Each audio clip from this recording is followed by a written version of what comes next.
नमस्कार शेतकरी बंधूंनो, तुमच्या पण सोयाबीन पिकातील लवळा आणि केना जात नाही का? तर हा व्हिडिओ आत्ताच सेव्ह करून ठेवा, कारण मी सांगणार आहे जबरदस्त असं कॉम्बिनेशन.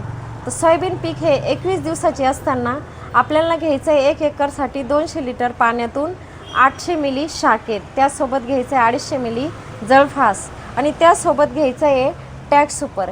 यामध्ये क्लोरोम्युरोनिथाईल 25% हा घटक असल्या कारणाने जी लवळेची गाठ आहे या गाठीवरती प्रभावी नियंत्रण करते, त्यासोबत केनेचे सुद्धा प्रभावी नियंत्रण होत असते.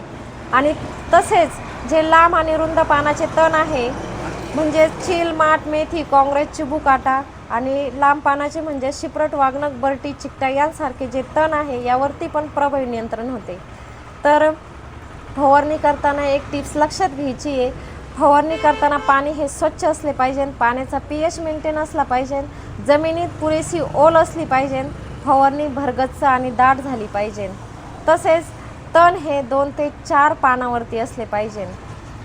तर असेच नवनवीन व्हिडिओ बघण्यासाठी आपल्या चॅनलला अजूनही सबस्क्राईब केलेलं नसेल सबस्क्राईब करा. आणि तुम्ही हा व्हिडिओ इंस्टाग्रामवरती बघत असाल तर आपल्या पेजला फॉलो करा. धन्यवाद.